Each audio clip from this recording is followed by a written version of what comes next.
Assalamualaikum warahmatullahi wabarakatuh. Berjumpa lagi dengan saya, Royan Mustafa, dalam pembelajaran kita di Biologi kelas 10. Kita sudah memasuki bab 2, yaitu klasifikasi makhluk hidup.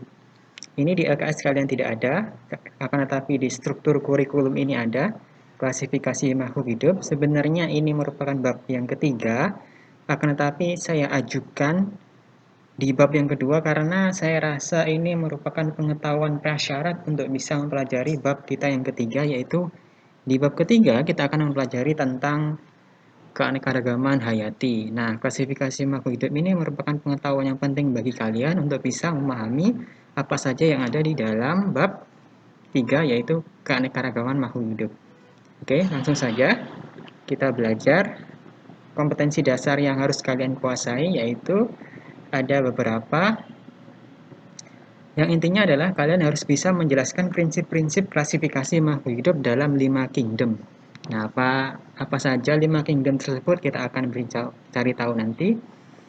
Dan indikatornya di sini ada banyak, 1, 2, 3, 4, 5, 6, 7 indikator yang harus kalian kuasai setelah kalian belajar bab yang kedua ini, yaitu mengidentifikasi pengertian klasifikasi, menyebutkan tujuan dan manfaat, menjelaskan macam-macam klasifikasi, dasar-dasar klasifikasi, kemudian proses klasifikasi, tata cara atau penamaan ilmiah atau dalam bahasa biologinya adalah binomial nomenklatur, dan yang terakhir adalah kalian harus bisa menafsirkan hewan dan tumbuhan dilihat berdasarkan kunci determinasi atau dikotomi. Oke, langsung saja kita masuk dalam pembahasan, yaitu pengertian terlebih dahulu. Nah, klasifikasi. Siapa dari kalian yang belum pernah mendengar kata klasifikasi? Saya yakin semua kalian sudah pernah mendengar kata klasifikasi. Bukan kata yang khusus di dalam mata pelajaran biologi, akan tetapi klasifikasi itu juga digunakan di beberapa bidang ilmu yang lainnya.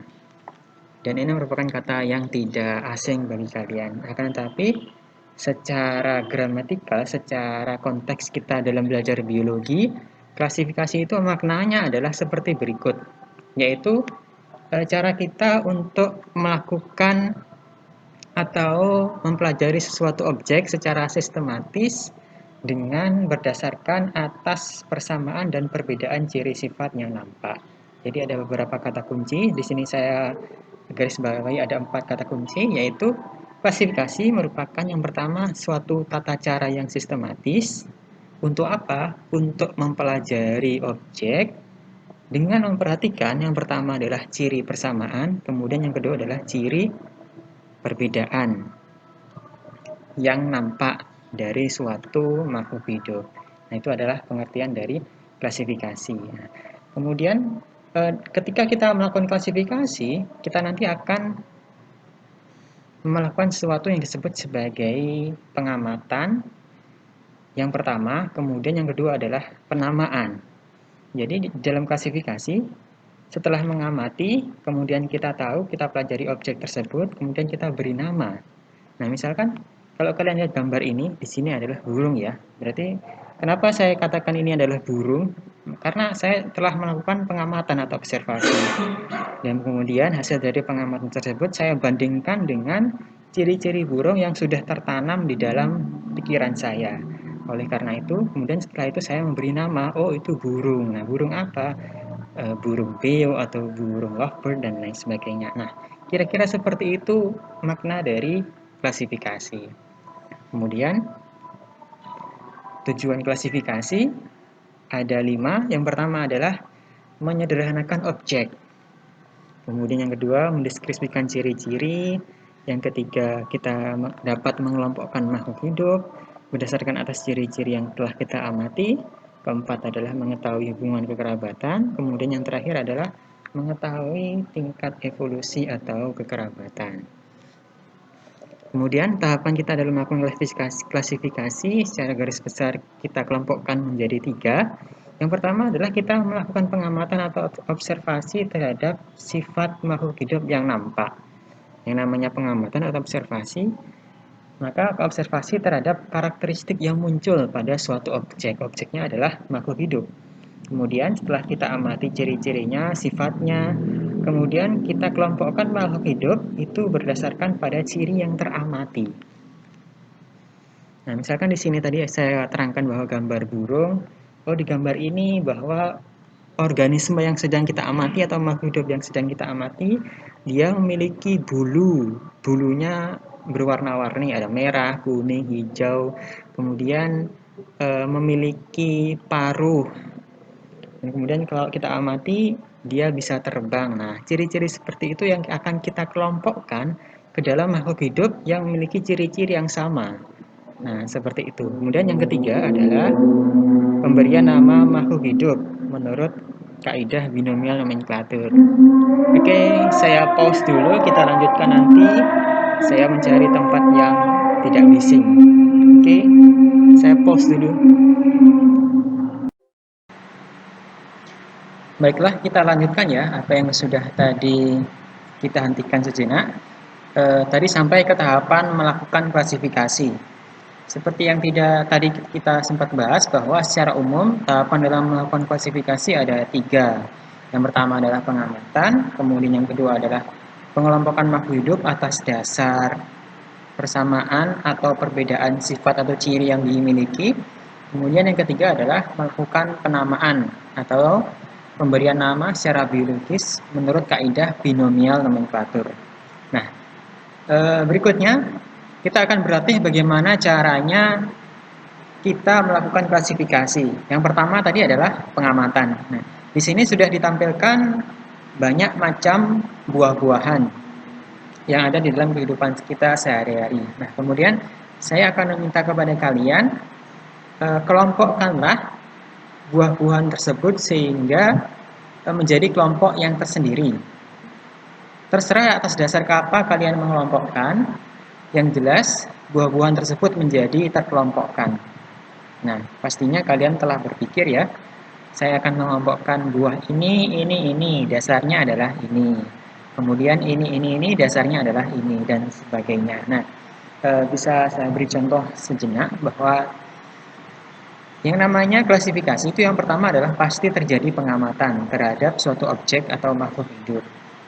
Kalau kalian dihadapkan pada objek-objek ini, maka kalian harus amati satu persatu objek yang menjadi sasaran kalian. Kemudian yang kedua adalah kalian harus mengamati ciri-ciri yang nampak.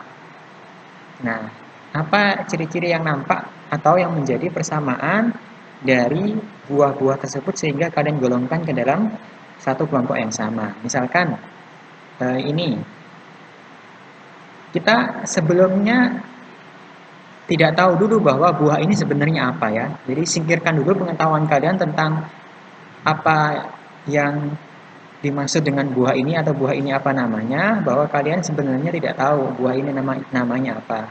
Nah, kalian amati ciri-cirinya. Nah, kira-kira yang memiliki penampakan yang sama itulah dikategorikan dalam kelompok yang sama. Misalkan ini gambar yang pertama ini, kemudian ini, dan ini. Nah, kita tidak tahu buah itu apa.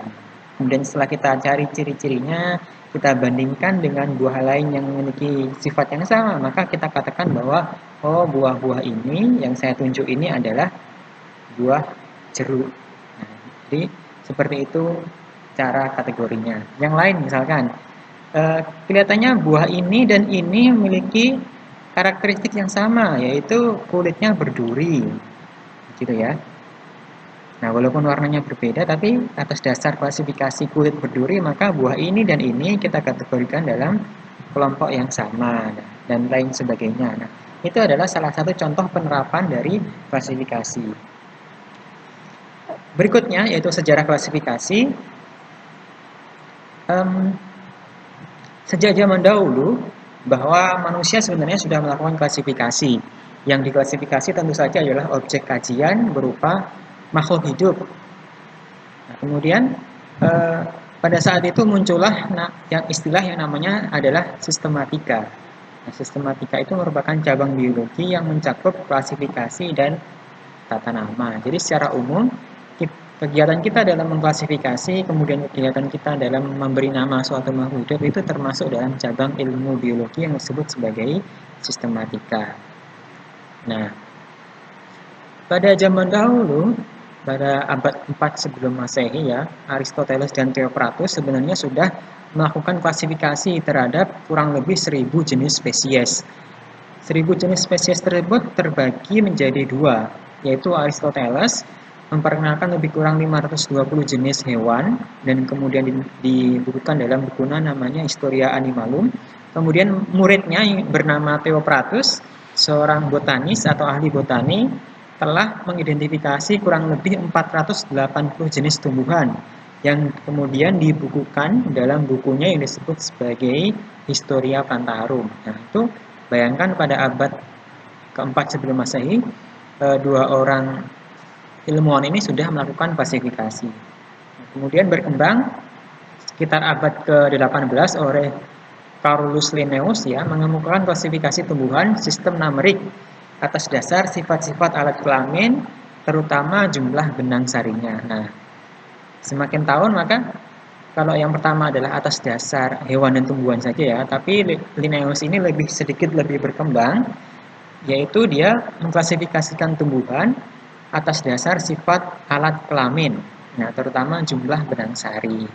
Tentu saja klasifikasi yang dihasilkan akan bertambah banyak.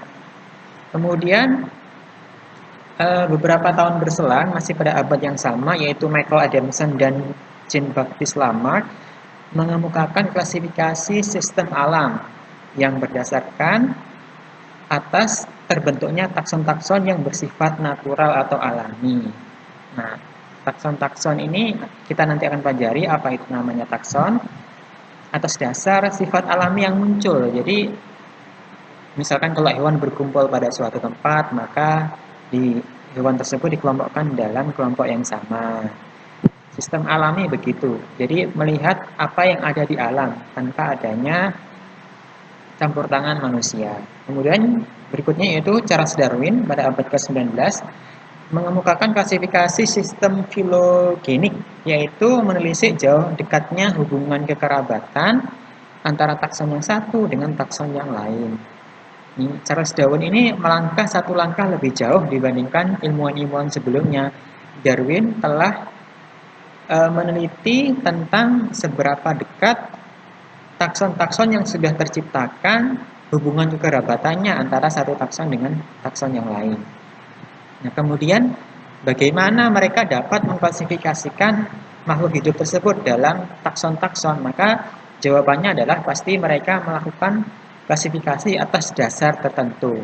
Nah, di awal tadi sudah sempat kita singgung bahwa dasar klasifikasi itu adalah karakteristik atau sifat, baik itu persamaan maupun perbedaan. Makhluk hidup yang memiliki persamaan maka dikelompokkan dalam satu kelompok. Nah, dan makhluk hidup yang memiliki lebih banyak perbedaan di antara keduanya, tentu saja mereka tidak bisa dikategorikan ke dalam satu kelompok. Pasti mereka berbeda kelompok atau berbeda tingkatan taksonnya. Nah, secara umum dasar klasifikasi kalau kita lihat dari ilmuwan-ilmuwan tadi bahwa klasifikasi itu dasarnya ada 4. Yang pertama adalah sistem alami, kedua sistem artifisial atau buatan, yang ketiga sistem filogenik, dan yang keempat adalah sistem modern. Nah, apa yang disebut dengan sistem alami yang tadi menjadi dasar Carolus Linnaeus, siapa tadi? Michael Adamson dan Jean-Baptiste Lamarck. Mereka mendasarkan atas banyaknya persamaan ciri morfologis atau bentuk luar yang dimiliki oleh makhluk hidup. Kalian tahu morfologis ya, yaitu penampakan luar, bentuknya. Kalau dilihat sekilas dari penampakannya seperti apa, itu sistem alami. Kemudian sistem artifisial atau buatan, berdasarkan ciri morfologis masih sama dengan sistem alami, kemudian ditambah dengan alat reproduksi, lingkungan tempat tumbuh atau habitat, dan daerah tempat penyebaran. Nah, ini klasifikasi sistem buatan. Kemudian yang ketiga, sistem filogenik itu didasarkan atas jauh dekatnya hubungan kekerabatan. Nah, tadi yang disampaikan oleh Darwin menggunakan sistem klasifikasi atas dasar filogenetik. Kemudian yang terakhir yaitu sistem modern, ini berdasarkan perbandingan struktur molekuler atau gen atau kromosom dan ciri biokimianya. Nah, ini sudah sistem modern merupakan sistem klasifikasi yang sudah maju karena atas dasar perkembangan pengetahuan teknologi sehingga manusia bisa meneliti suatu makhluk hidup sampai pada tingkatan molekuler, sampai bisa mengetahui gen dan atau kromosom dan ciri-ciri biokimia yang lainnya. Kemudian kita belajar tentang binomial nomenklatur. Binomial nomenklatur merupakan suatu cara untuk menamai suatu makhluk hidup. Nah, itu namanya binomial nomenklatur. Dicetuskan oleh Carolus Linnaeus dan atau disebut sebagai Karl von Linné pada abad ke-18. Oleh karena itu, Carolus Linnaeus sampai sekarang disebut sebagai bapak klasifikasi. Nah, binomial nomenklatur ini sejarahnya adalah pada saat itu Linnaeus tidak serta-merta menemukan sistem tata nama binomial nomenklatur. Akan tetapi dulunya disebut sebagai polinomial nomenklatur. Nah, kalau kalian teliti untuk menelisik katanya, di sini polinomial, di sini polinomial, kemudian ada juga binomial. Poli itu artinya banyak, bi itu artinya dua. Kalau polinomial itu adalah sistem tata nama yang menggunakan banyak nama. Jadi misalkan bunga yang memiliki warna merah. Nah, itu salah satu contoh dari polinomial nomenklatur. Kemudian diganti menjadi binomial nomenklatur, yaitu penamaan dengan hanya terdiri dari dua nama atau dua kata. Disebut bi itu adalah dua. Bagaimana tata cara penamaan binomial nomenklatur? Kita akan pelajari satu persatu. Yaitu yang pertama adalah terdiri dari dua kata. Kata pertama atau kata yang depan itu merupakan nama marga atau genus, sedangkan kata yang kedua merupakan penunjuk jenis atau penunjuk spesies. Di sini saya garis bawahi penunjuk spesies ya, kata kedua bukan nama spesies. Contohnya adalah di sini buah salak, nama ilmiahnya adalah Zalaka edulis. Zalaka, jadi di sini Zalaka itu merupakan nama marga atau genus, sedangkan edulis merupakan nama spesies atau bukan nama penunjuk spesies atau penunjuk jenis. Kalau nama spesiesnya apa? Zalaka edulis. Zalaka itu nama marga atau genusnya, sedangkan edulis ini adalah penunjuk jenis. Nama jenisnya apa? Zalaka edulis, jadi satu kesatuan. Nah, kemudian yang kedua adalah berasal dari bahasa Latin atau yang dilatinkan. Nah, contoh kata yang dilatinkan adalah dulu saat penemuan fosil manusia purba, bahwa itu adalah bukti ilmiah telah hidup cikal bakal manusia pada zaman dahulu. Itu secara teori Darwin ya. Ditemukan di Solo, di Peking, dan di Wajak. Oleh karena itu, pada saat itu manusia purba yang ditemukan di Solo namanya Homo soloensis. Yang ditemukan di Peking, Homo pekinensis. Yang ditemukan di daerah Wajak namanya Homo wajakensis. Nah, ini sesuai dengan nama daerah yang kemudian dilatinkan. Yang ketiga adalah kata pertama dengan kata kedua harus ditulis secara terpisah. Harus terpisah. Dua kata yang terpisah. Yang keempat adalah huruf pertama nama genus harus ditulis dengan huruf kapital. Ini harus wajib huruf kapital, sedangkan huruf kata yang kedua atau nama yang kedua menggunakan huruf kecil. Yang berikutnya yaitu dicetak miring atau diberi garis bawah. Nah, perhatikan ini. Saya di sini mencontohkan Mangifera indica. Ini adalah nama ilmiah dari mangga. Perhatikan dua kata dicetak miring, Mangifera indica, atau bisa juga ditulis dengan diberi garis bawah. Mangifera, maaf ini kurang iya, Mangifera indica. Perhatikan cara pemberian garis bawahnya. Dipisah antara kata yang pertama dengan kata yang kedua. Tidak digabung ya, kalau digabung ini kurang benar. Jadi kata pertama di garis bawah, kemudian kata kedua di garis bawah. Keduanya di garis bawah secara terpisah. Tidak boleh disambung. Kemudian yang keenam adalah jika nama spesies lebih dari dua kata, maka kata kedua dan berikutnya harus digabung. Nah, ini pengecualian ya. Sebenarnya binomial nomenklatur cukup memberi nama dengan hanya dua kata, Akan tetapi karena kata berikutnya ini menunjukkan petunjuk yang lebih menegaskan spesiesnya, penunjuk spesiesnya. Misalkan di sini adalah Hibiscus rosa sinensis, maka sinensis ini tidak boleh dipisah dengan kata rosa, maka harus digabung menjadi Hibiscus rosa sinensis. Nah, ini adalah salah satu nama ilmiah dari bunga sepatu. Yang ketujuh adalah jika nama spesies hewan terdiri atas 3 kata, kata ketiga menunjukkan subspesies. Nah, contohnya adalah Felis maniculata domestica. Nah, Felis maniculata ini sebenarnya adalah kucing ditambah domestica. Domestik ini menunjukkan kucing rumahan. Jadi domestik yaitu Felis maniculata domestica artinya kucing rumah yang jinak. Kemudian yang kedelapan adalah nama pemberi nama, maksudnya seseorang yang memberi nama suatu spesies dapat dicantumkan di belakang spesies dengan cara menuliskan inisialnya. Nah, kalian tentunya akrab dengan sebuah nama spesies yang pada akhirannya ada huruf L, diberi tanda titik. Nah, huruf L di situ bukannya tanpa maksud, akan tetapi huruf L di sini ini adalah untuk menghormati siapa penemu dari spesies tersebut. Nah, L itu kebanyakan adalah merupakan inisial dari penemunya yaitu Carolus Linnaeus, diambil dari namanya yang kedua yaitu Linnaeus, kemudian disingkat menjadi huruf L. Nah, perhatikan L juga harus dicetak miring kemudian diberi tanda titik. Ziamis L artinya jagung yang ditemukan dulu oleh Linnaeus. Nah, itu adalah tata cara penamaan secara binomial nomenklatur. Berikutnya yaitu tingkatan takson dalam klasifikasi. Nah, dari tadi kita bicara takson. Nah, sebenarnya apa itu takson? Sebenarnya apa itu marga, spesies, dan lain sebagainya. Nah, takson ini berasal dari kata tokson, yaitu artinya kelompok, merupakan kelompok makhluk hidup yang terbentuk dari hasil pengklasifikasian. Nah, saya contohkan begini. Di dalam kegiatan kalian dalam belajar pasti didukung oleh alat-alat pembelajaran seperti pulpen, penghapus, pensil, dan lain sebagainya. Nah, pulpen, penghapus, pensil itu sebenarnya adalah nama takson.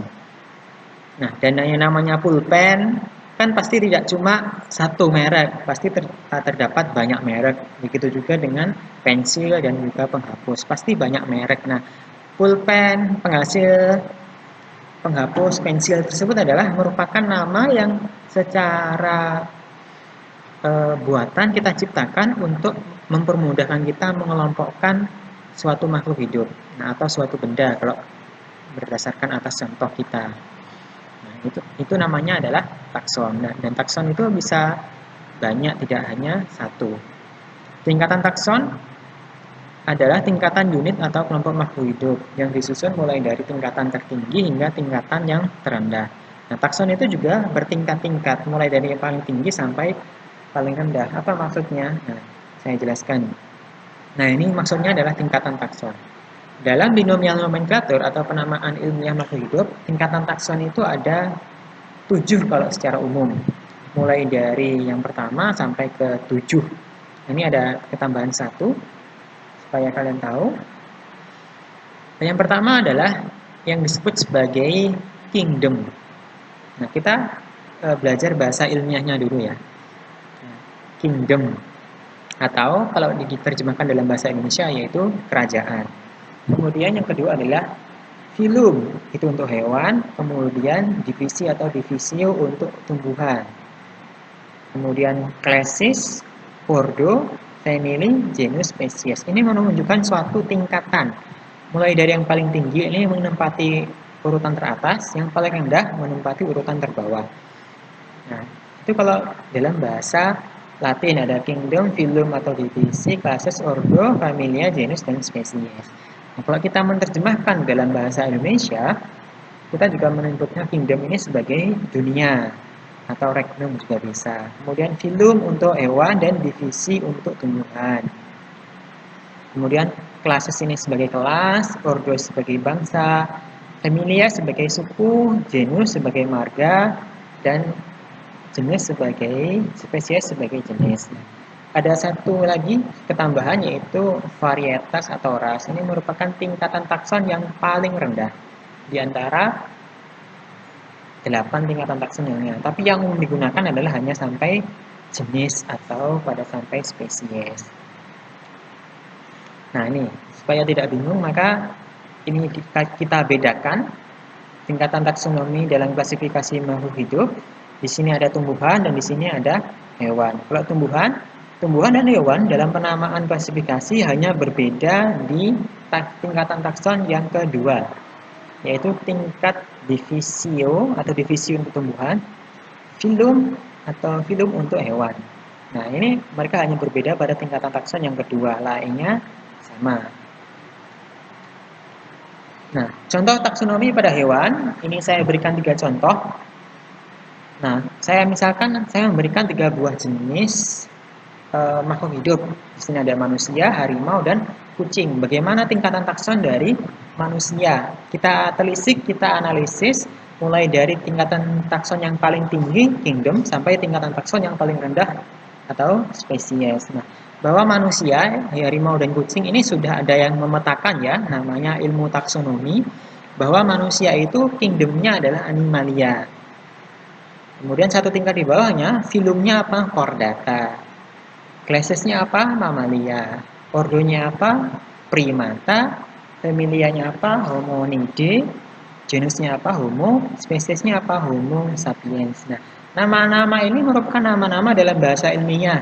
Bukannya tanpa arti, tapi kata-kata ini juga memiliki arti. Animalia adalah kingdom hewan, ya, atau kerajaan hewan. Filumnya Chordata. Chordata ini merupakan makhluk hidup berupa hewan yang memiliki tulang belakang atau notochord, disebut sebagai chordata. Kemudian mamalia. Apa ciri mamalia? Ciri spesifiknya itu mereka memiliki rambut. Kemudian ordonya adalah primata, bangsanya adalah primata. Itu hewan yang dapat berjalan tegap dengan 2 kakinya. Kemudian familianya adalah Hominidae. Genusnya Homo, kemudian spesiesnya Homo sapiens. Perhatikan penulisan genusnya ya. Di sini Homo ditulis dengan cetak miring, spesiesnya Homo sapiens ditulis dengan 2 kata cetak miring. Untuk harimau sampai pada tingkatan kelas atau klesis sama, yaitu kingdomnya Animalia, filumnya Chordata, klasisnya Mamalia. Kucing juga pada tingkatan kelas sama dengan manusia, tapi pada tingkatan ordonya berbeda. Harimau dan kucing memiliki kesamaan sampai pada tingkatan familia, bahwa mereka pada takson ordo sama-sama karnivora, yaitu hewan yang memakan daging atau pemakan daging, dan pada tingkatan familia atau marga, mereka sama pada tingkatan Felidae. Kemudian untuk jenisnya mereka berbeda. Kalau harimau Panthera, sedangkan kucing ini jenisnya adalah Felis. Kemudian spesies harimau Panthera tigris, spesies kucing Felis catus. Nah, ini adalah salah satu contoh klasifikasi dari beberapa organisme. Kita kelompokkan menjadi beberapa tingkatan takson. Nah, perlu diketahui bahwa semakin tinggi tingkatan takson, maka persamaan yang dimiliki akan semakin sedikit. Nah, perbedaannya akan semakin banyak.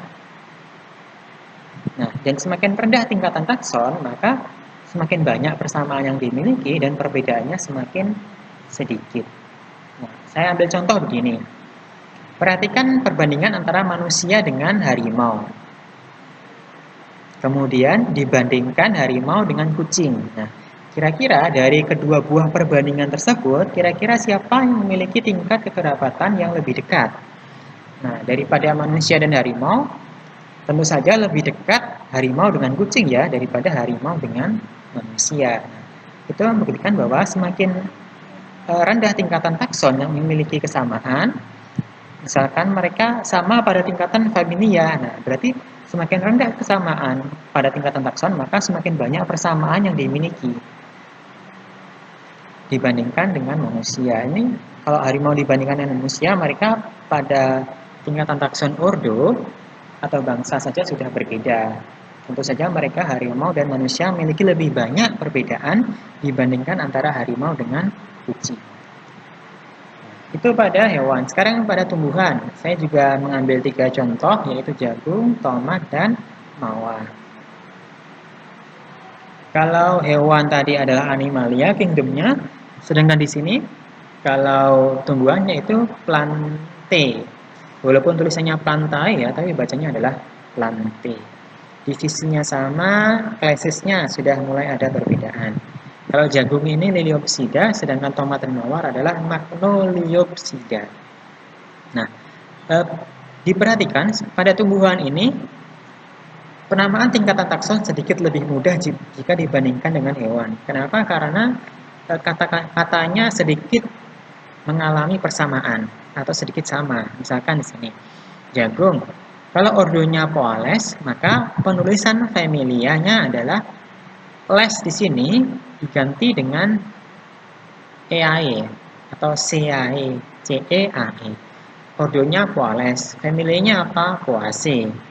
Tomat ordonya Solanales, familianya apa? Solanaceae, les diganti dengan Cae. Nah, mawar ordonya Rosales, familinya adalah Rosaceae.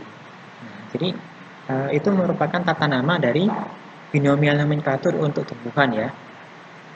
Genusnya jagung Zea, tomat adalah Solanum, mawar adalah Rosa. Jagung itu nama spesiesnya Zeames, tomat adalah Solanum lycopersicum, sedangkan mawar adalah Rosa multiflora. Nah, perkembangan sistem klasifikasi. Tadi sudah sempat kita singgung sejenak tentang perkembangan klasifikasi, tapi ini sedikit lebih rinci. Rincinya adalah bahwa bagaimana kingdom-kingdom itu bisa ditemukan. Ada yang mengemukakan 2 kingdom, sampai ada yang mengemukakan sampai 8 kingdom. Nah, akan kita telisik satu persatu. Nah, bahwa tokoh yang pernah mengemukakan perkembangan sistem klasifikasi itu dimulai oleh Aristoteles pada abad ke-4 sebelum Masehi. Dia dan muridnya tadi Theopratus mengemukakan sistem klasifikasi 2 kingdom, yang mana kingdom 2 kingdom itu yaitu berupa plante atau tumbuhan, kemudian hewan atau animalia, hanya 2 saja. Kemudian Enes Haeckel ada 3 kingdom, satunya ketambahan protista. Kemudian berkembang lagi oleh Herbert Copeland menjadi 4 kingdom, Monera, protista, plante, animalia. Di sini ada penemuan kingdom baru yaitu Monera. Kemudian oleh Robert Harding Whittaker ketambahan 1 buah kingdom baru yaitu fungi. Kemudian Carl Woese dan George Edward Fox ada ketambahan 1 bukan ketambahan tapi dipecah. Monera ini dipecah menjadi 2 buah kingdom yaitu Archaebacteria dan Eubacteria. Nah, kemudian Carl Woese ini bukan berdasarkan atas kingdom tapi berdasarkan atas domain. Domain itu lebih luas daripada kingdom, yang mana domainnya ada 3. Yang pertama adalah domain bakteria, kemudian yang kedua domain archaea, kemudian yang ketiga adalah domain eukarya. Nah, kemudian yang terakhir yaitu sistem klasifikasi menurut Thomas Cavalier-Smith membagi menjadi 8 kingdom, yaitu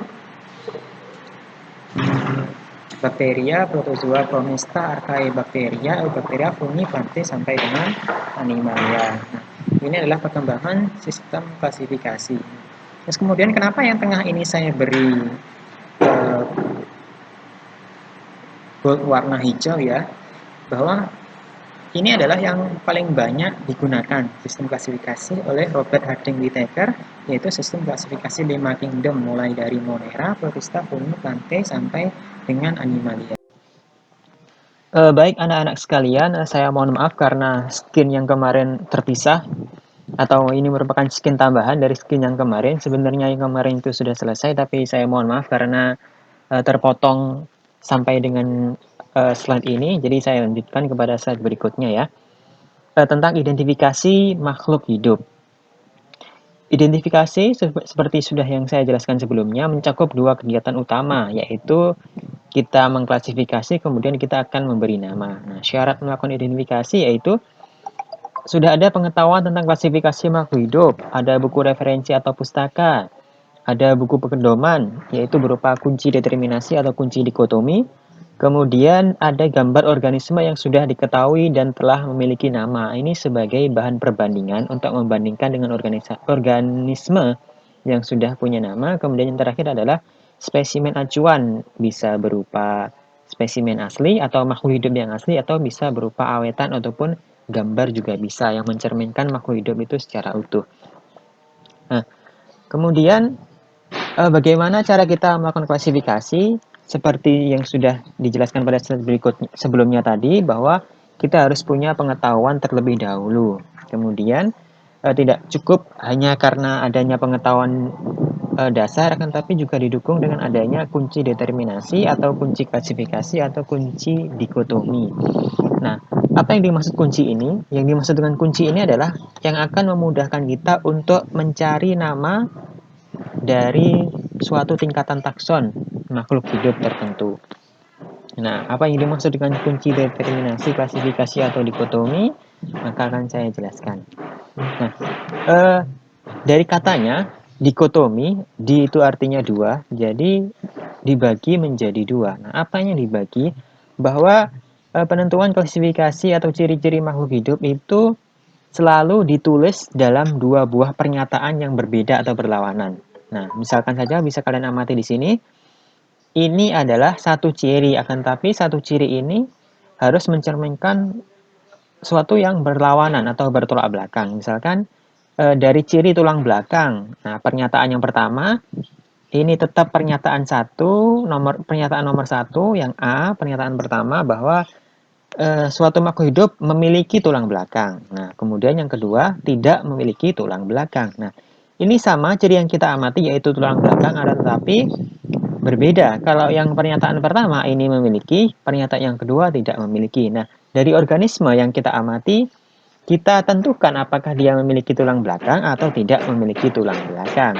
Nah, kemudian di bagian belakang dari pernyataan pasti ada petunjuk tentang nama takson ataupun instruksi ke nomor berikutnya. Nah, kalau organisme yang kita amati itu tidak memiliki tulang belakang, otomatis ke nomor 6. Nah, di sini nanti ada banyak sekali pernyataan, tidak hanya satu ya. Akan tapi banyak sesuai dengan kunci dikotomi itu. Nah, supaya tidak bingung, langsung saja saya praktekkan. Ini adalah salah satu kunci dikotomi yang sudah ada. Ini kunci dikotomi untuk hewan. Nah, perlu saya tegaskan bahwa kunci dikotomi itu hanya bersifat lokal atau pada daerah tertentu saja, tidak bersifat umum ataupun global.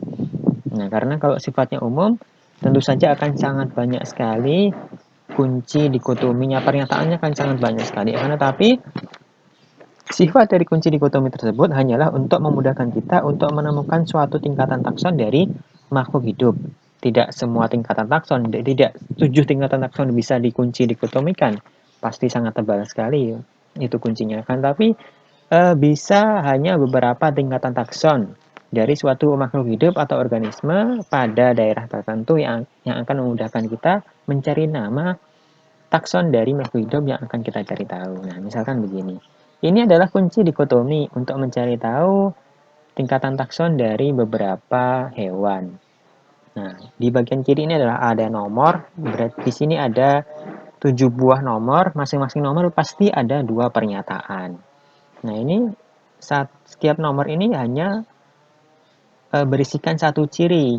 Nah, dan ciri tersebut dinyatakan dalam 2 buah pernyataan yang saling bertolak belakang. Nah, contohnya begini. Silakan amati gambar yang ada di atas slide ini. Nah, kalian jangan berpikir terlebih dahulu bahwa gambar ini adalah semut. Nah, walaupun kalian sudah tahu ini adalah semut, tapi ketika seseorang melakukan klasifikasi, maka ibaratnya sebelumnya seseorang tersebut belum tahu apa organisme yang ada di gambar tersebut. Nah, oleh karena itu kita akan menggunakan kunci dikotomi untuk memudahkan, hewan atau organisme yang sedang kita amati tersebut termasuk dalam tingkatan takson yang mana. Nah, kita mulai dari yang nomor 1. Nah, hewan ini apakah dia memiliki tulang belakang atau tidak memiliki tulang belakang? Nah, kalau ini ya, kalau kita amati badannya beruas-ruas ya, ini kepala, ini punggung atau dada, dan ini adalah perutnya, maka bisa dipastikan bahwa dia tidak punya tulang belakang karena tubuhnya beruas-ruas. Jadi, pernyataan yang benar adalah nomor 1 yang bagian B. Dia tidak memiliki tulang belakang. Terus kemudian, lihat di bagian akhir dari kolom itu. Di sini ada petunjuknya.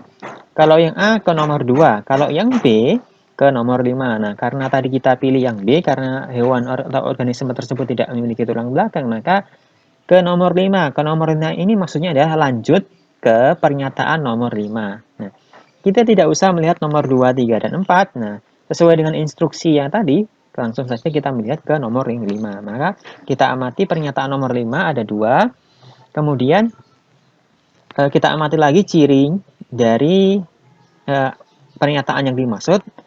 Kalau 5A ini memiliki cangkang dan berjalan menggunakan perut. Nah, apakah punya cangkang? Tentu saja tidak. Nah, berarti B tidak memiliki cangkang. Iya, benar. Bahwa organisme ini tidak punya cangkang. Maka pernyataan 5B lihat di kolom bagian akhir ke nomor 6. Maka kita akan lanjut ke pernyataan nomor 6. Nah, 6A dan 6B. 6A kakinya beruas-ruas. Kalau 6B tidak berkaki dan badannya beruas. Nah, ini sudah jelas kaki ya, artinya dia punya kaki dan kakinya beruas-ruas. Oke, berarti pernyataan 6A. Kemudian dia di bagian akhir ke nomor 7, berarti kita harus lanjut ke nomor 7. 7A, kaki berjumlah 6 pasang. Dan 7B, kaki berjumlah kurang dari 6 pasang, dan seterusnya. Nah, kaki berjumlah 6 pasang. Oke, kita hitung ya. Pasang itu artinya 2 ya, berarti ini ada 1 pasang di bagian depan, 1 pasang lagi di bagian tengah, 1 pasang lagi di bagian akhir. Berarti ada 3 pasang. Berarti salah dong ya pernyataannya, kaki berjumlah 6 pasang, seharusnya kaki berjumlah 3 pasang. Dan 7B, kaki berjumlah kurang dari 6 pasang, dan seterusnya. Nah, apakah kakinya kurang dari 6 pasang? Benar, karena dia hanya punya 6 pasang kaki, maka ke nomor 8. Nah, di sini belum selesai. Kalau saja kakinya berjumlah, di sini pernyataan nomor 7A, kaki berjumlah 3 pasang misalkan, maka yang benar adalah yang A, berarti dia kelasnya adalah kelas insekta. Nah, begitu berarti kita sudah menemukan bahwa hewan yang dimaksud tergolong dalam takson kelas insekta. Jadi, contohnya seperti itu. Ini untuk hewan. Kemudian bagaimana dengan tumbuhan? Nah, seperti ini. Di sini disebutkan beberapa contoh pernyataan dari kunci dikotomi. Kemudian langsung saja kita praktekkan. Kalian amati gambar yang tertampilkan di slide bagian bawah. Nah, kita akan cari tahu bahwa gambar yang dimaksud ini langsung menunjukkan nama spesies ya. Berarti kita harus cari tahu dengan menggunakan morfologi dari daunnya atau penampakan dari daunnya, kita cari tahu bahwa itu termasuk organisme apa. Nah, kita mulai dari pernyataan yang pertama. Daun bersifat tunggal. Apakah daunnya tunggal? Tidak. Daun bersifat majemuk yang benar. Nah, ini yang saya maksud bahwa kita harus punya pengetahuan dasar terlebih dahulu tentang morfologi dari suatu makhluk hidup. Kalau tidak bisa membedakan daun tunggal dan daun majemuk, maka sudah berhenti di nomor 1. Kita tidak akan bisa lanjut ke nomor berikutnya. Karena kita tidak bisa membedakan mana daun tunggal, mana daun majemuk. Nah, ini termasuk daun majemuk ya, artinya lebih dari 1, maka lanjut ke nomor 4. Nah, 2, 3 diabaikan, lanjut ke nomor 4. Daun dengan 7 helai anak daun, ataukah daun lebih dari 7 helai anak daun? Ini lebih dari 7 ya, kalau kita hitung ini 1, 2, 3, 4, 5, 6, 7, 8, 9, 10. Berarti daun lebih dari 7 helai anak daun. Berarti lanjut nomor 5. 5A, anak daun duduk pada ibu tangkai daun, ataukah anak daun duduk pada cabang tingkat 1 dari ibu tangkai daun? Nah, ini sedikit rumit ya. Apakah A atau B? Yang benar adalah yang B. Anak daun duduk pada ibu tangkai daun. Ini adalah ibu tangkai daun. Kalau kalian bisa amati, nah ini adalah ibu tangkai daun. Kalau pernyataan A, maka daunnya ini semuanya berada pada ibu tangkai daun. Nah, kalau yang pernyataan D, anak daun duduk pada cabang tingkat 1 dari ibu tangkai daun, maka ini adalah ibu tangkai daun. Kemudian ibu tangkai daun mengalami percabangan tingkat 1. Nah, ini adalah percabangan tingkat 1 dan daunnya duduk pada percabangan tingkat 1 dari ibu tangkai daun. Maka ini termasuk bunga merak di sini sudah dijelaskan. Nah, jadi seperti itu penjelasan saya tentang klasifikasi makhluk hidup. Saya harap kalian paham. Jikalau kalian masih belum paham, kalian bisa menanyakan di kolom komentar atau bisa menghubungi saya. Sekian dari saya, ada salah saya mohon maaf. Sampai jumpa di lain pembelajaran. Assalamualaikum warahmatullahi wabarakatuh.